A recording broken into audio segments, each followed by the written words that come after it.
SV6 news కు స్వాగతం. ముందుగా హెడ్లైన్స్. పాక్ ఎంపీకి కేజ్రీవాల్ చురక.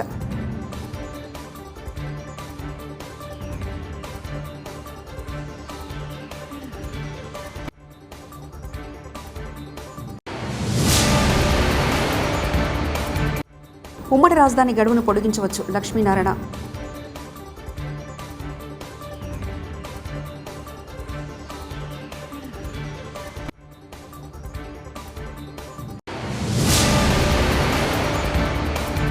ఎన్నికల కౌంటింగ్ రోజున ఎటువంటి విజయోత్సవ ర్యాలీలు నిర్వహించడానికి అనుమతులు లేవు.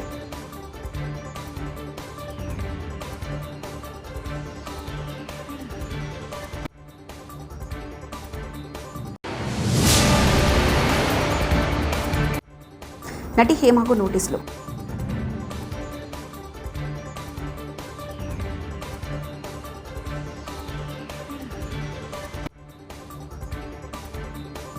భారతదేశ సార్వత్రిక ఎన్నికలు దేశ అంతర్గత వ్యవహారాల్లో తలదూచిన పాకిస్తాన్ ఎంపీ ఫహద్ హుసేన్కు ఢిల్లీ సీఎం కేజ్రీవాల్ తనదైన శైలిలో సమాధానమిచ్చారు. మా వ్యవహారాల్లో తలదూచకుండా మీ దేశం సంగతి చూసుకున్నట్టు ఘాటుగా బదిలిచ్చారు. మీ దేశ ఆర్థిక పరిస్థితి అంతంత మాత్రం, ముందు దాన్ని చక్కదిద్దుకోండి కేజ్రీవాల్ ట్వీట్ చేశారు. తిరువనంతపురంలో ఉద్రిక్తత. కేరళ రాజధాని తిరువనంతపురంలో ఉద్రిక్తత చోటు చేసుకుంది. నగరంలో డ్రైనేజీ వ్యవస్థ అభివృద్ధికి స్థానిక మున్సిపాలిటీ సరైన చర్యలు తీసుకోలేదని బీజేపీ నేతలు మండిపడ్డారు. ఈ క్రమంలో మున్సిపాలిటీ భవనాన్ని కాసే నేతలు చుట్టుముట్టారు. వారిని చెదరగొట్టేందుకు పోలీసులు జలఫిరంగులు ఉపయోగించడంతో పరిస్థితి ఉద్రిక్తంగా మారింది.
మరో వారం రోజుల్లో ఉమ్మడి రాజధాని గడువు ముగినుండగా సీబీఐ మాజీ జేడీ లక్ష్మీనారాయణ చేసిన ట్వీట్ వైరల్ అవుతుంది.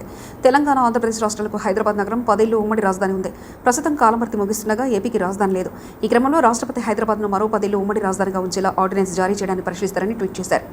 బెంగళూరు రేవుపాటి కేసులో పోలీసులు దర్యాప్తు వేగవంతం చేశారు. ఈ కేసులో నటి హేమతో పాటు 86 మందికి పోలీసులు నోటీసులు ఇచ్చారు. ఈ నెల 27న బెంగళూరు సీసీబీ ముందు హాజరు కావాలని నోటీసులో పేర్కొన్నారు. డ్రగ్స్ టెస్టులో పాజిటివ్ వచ్చిన 86 మందిని ప్రశ్నించనున్నారు. రేవుపాటిలో డ్రగ్స్ ఎక్కడి నుంచి వచ్చాయన్న దానిపై పోలీసులు ఆరా తీయనున్నట్లు సమాచారం. ఎన్నికల కౌంటింగ్ రోజున ఎటువంటి విజయోత్సవ ర్యాలీలు నిర్వహించడానికి అనుమతులు లేవు. అనకాపల్లి జిల్లా అచ్యుతాపురంలో శాంతి భద్రతల పరిరక్షణ అవగాహన సదస్సు నిర్వహించారు. ఈ సందర్భంగా అనకాపల్లి జిల్లా ఎస్పీ మురళీకృష్ణ మాట్లాడుతూ ఎన్నికల్లో ఎటువంటి అవాంఛనీయ సంఘటనలు జరగకుండా ఎన్నికలు శాంతియుతంగా జరిగినందుకు సహకరించిన వారి అందరికీ పోలీస్ తరఫున అభినందనలు తెలిపారు. ఎన్నికల కౌంటింగ్ రోజున ఎటువంటి విజయోత్సవ ర్యాలీలు నిర్వహించడానికి అనుమతులు లేవని, 144 సెక్షన్ అమల్లో ఉన్నందున చట్టాలను గౌరవించాలని, ఎన్నికల ఫలితాల తర్వాత అందరూ సోదరభావంతో ఐకమత్యంగా కలిసిమెలిసి ఉండాలన్నారు. ఈ సందర్భంగా పరవాడ డీఎస్పీ కేవి సత్యనారాయణ, స్థానిక సీఐ బుచ్చిరాజు మరియు సీఐలు, ఎస్ఐలు మరియు పోలీసు సిబ్బంది మరియు యలమంచిల నియోజకవర్గంలో ఉన్న నాయకులు పాల్గొన్నారు. అలాగే కౌంటింగ్ ప్రక్రియకు సంబంధించినటువంటి జాగ్రత్తలు ఏవైతే తీసుకోవాలో, విలేజ్ లెవెల్లో గ్రామ స్థాయిలో పాటించాల్సిన గైడ్లైన్స్ అన్నింటినీ కూడా ఎలా ఎలక్షన్ కమిషన్ వారి గైడ్లైన్స్ కానీ చట్టాలను కానీ గౌరవిస్తూ శాంతియుతమైన వాతావరణంలో ఆ ప్రాసెస్ అంతా కూడా కంప్లీట్ అవ్వాలి డిస్కస్ చేయడం, చర్చించడం అనేది. దానిలో భాగంగా శాంతియుత వాతావరణంలో అనకాపల్లి జిల్లాలో ఏ విధమైన మేజర్ ఇన్సిడెంట్స్ లేకుండా పోలింగ్ అనేటటువంటిది కంప్లీట్ అయ్యింది. సో అలాగే ఇప్పుడు కౌంటింగ్ ప్రక్రియ, ఎగ్జిట్ పోల్స్ నుంచి ఉండేటటువంటి కౌంటింగ్ ప్రక్రియ, దాని తర్వాత ఉన్నటువంటి కాలంలో కూడా ఏ రకమైనటువంటి కేసెస్ ఎక్కడ కూడా రిజిస్టర్ అయ్యే విధంగా కాకుండా అందరూ కూడా సంయమనంతో పాటించాలని, ప్రజలందరినీ కూడా నాయకులు వాళ్ళకి దిశానిర్దేశం చేసే విధంగా ఉండాలని, చట్టాలను గౌరవిస్తూ చట్టాలకు లోబడి ఉండే విధంగా ఉండాలని, ర్యాలీలు ప్రొసెషన్స్ అలాంటి వాటికి పర్మిషన్స్ లేవు కాబట్టి వాటిని అన్నింటినీ ఎవరు కూడా తీసుకొని మౌంటైన్ సెంటర్ వద్దకు రావడం, అలాగే ఫైర్ క్రాకర్స్ లాంటి విషయం ఉంది కాబట్టి వాటిని కూడా ఉపయోగించవడం, దీని మీద పోలీసు వారి తరఫు నుంచి తెలియజేయడం జరిగింది. దీనికి సంబంధించి మౌంటైన్ సెంటర్ దగ్గర తీసుకోబడుతున్నటువంటి బందోబస్తు కానీ అక్కడ ఉన్నటువంటి పార్కింగ్ ప్లేసెస్ వాటి గురించి కూడా తెలియజేయడం జరిగింది.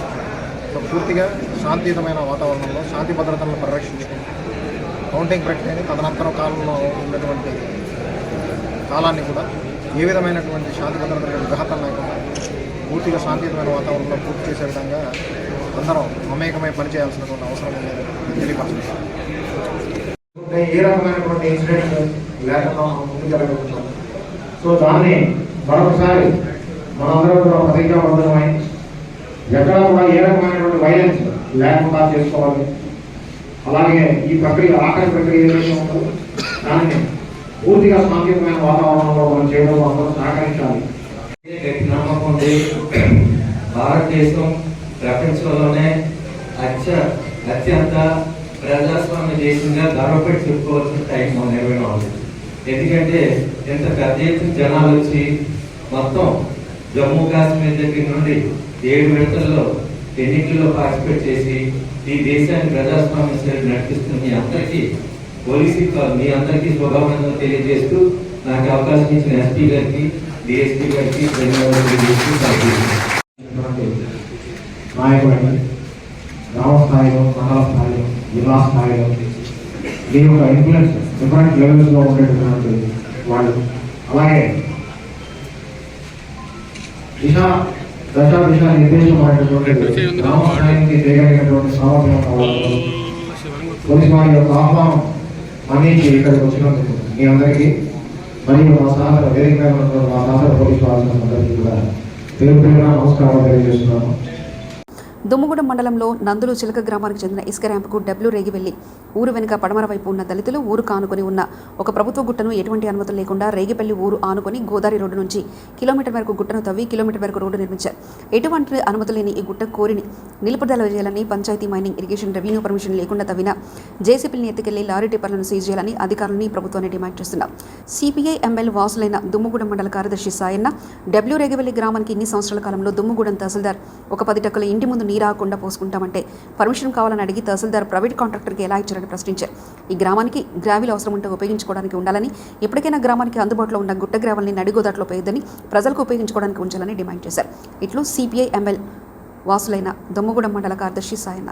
చెప్పానో లేకపోతే నీళ్ళు అవుతున్నాయనో ఏమన్నా ఒక 4 టక్కులు కానీ 2 టక్కులు పోసుకుందామంటే మరి ప్రభుత్వ అధికారులు పర్మిషన్ ఇవ్వనటువంటి పరిస్థితి ఉంది.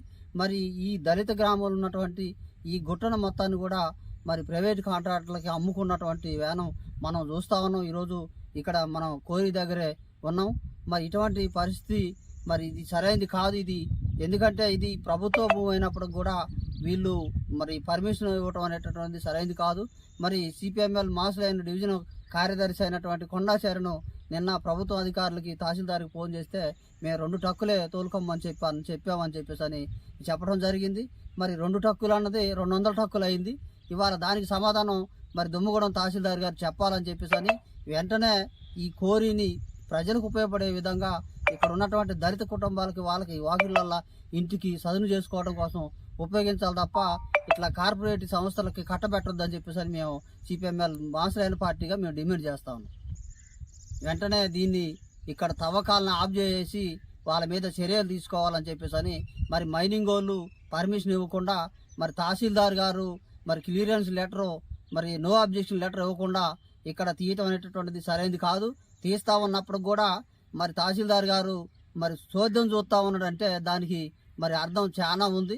దాన్ని ఉద్దేశించి దాన్ని ఆలోచించి ఇక్కడ ఉన్నటువంటి గ్రామానికి మరి న్యాయం చేయాలని చెప్పంటే ఇక్కడ ఉన్నటువంటి ఏదైతే గ్రామం ఉందో ఇక్కడ గ్రామానికి ఉపయోగించుకోవడానికే దీన్ని వాడుకోవాలని చెప్పేసి వాళ్ళకే పర్మిషన్ ఇవ్వాలని చెప్పేసి మేము సిపిఎంఎల్ మాసులైన పార్టీగా మేము చెప్తా ఉన్నాం.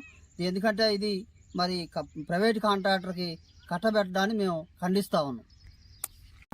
తీర్మానం మల్లన్నకు మొదటి ప్రాధాన్యత ఓటు వేసి గెలిపించండి. నల్గొండ, ఖమ్మం, వరంగల్ పట్టభద్రుల ఎమ్మెల్సీ ఉప ఎన్నికల్లో గ్రాడ్యుయేట్ తమ మొదటి ప్రాధాన్యత ఓటును కాంగ్రెస్ పార్టీ అభ్యర్థి తీర్మానం మల్లన్నకు వేయాలని రాష్ట్ర కాంగ్రెస్ పార్టీ నాయకులు పందిరి నాగిరెడ్డి అన్నారు. మండలంలో భరాగత్గూడెం గ్రామంలో కాంగ్రెస్ పార్టీ సీనియర్ నాయకుడు ఓర్గంటి రవి ఆధ్వర్యంలో తీర్మానం మల్లన్న గెలుపు ఆకాంక్షిస్తూ అఖిలపక్షం సమావేశం నిర్వహించారు. ఈ నెల 27న జరిగే పట్టభద్రుల ఎమ్మెల్సీ ఉప ఎలక్షన్లో మద్దతుగా నిలవాలని తదితరులు కోరుతున్నారు.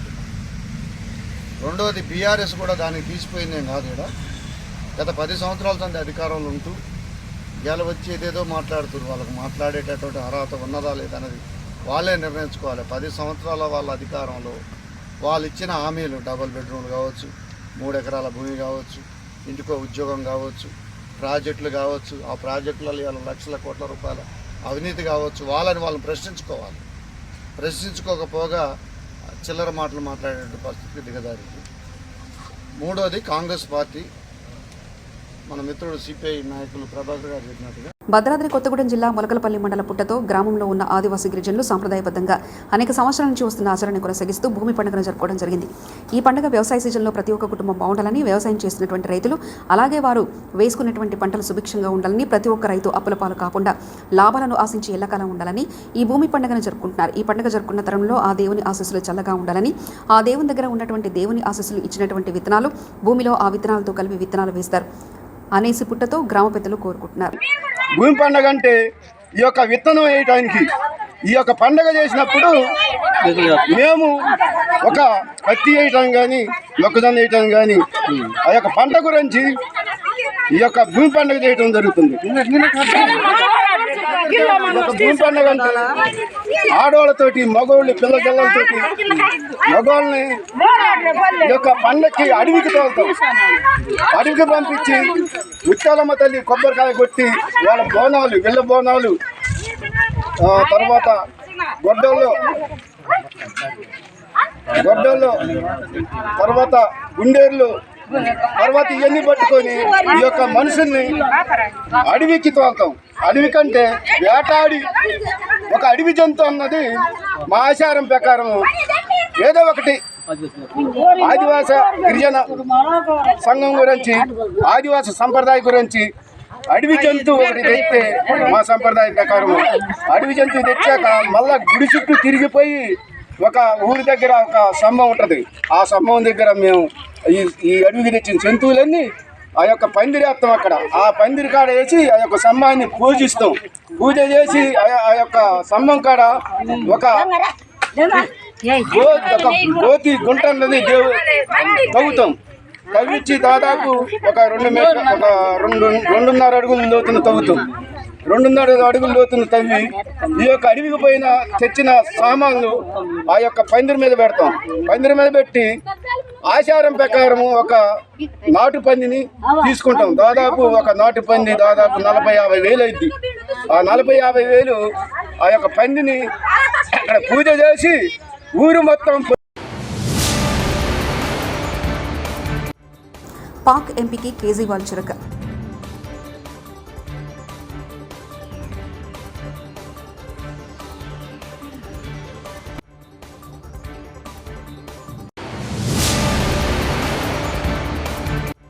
ఉమ్మడి రాజధాని గడువును పొడిగించవచ్చు, లక్ష్మీనారాయణ.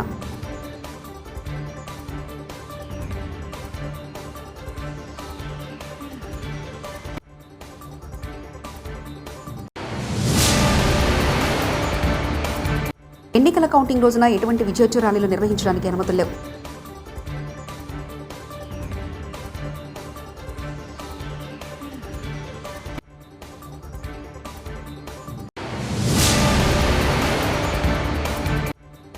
నటి హేమకు నోటీసులు.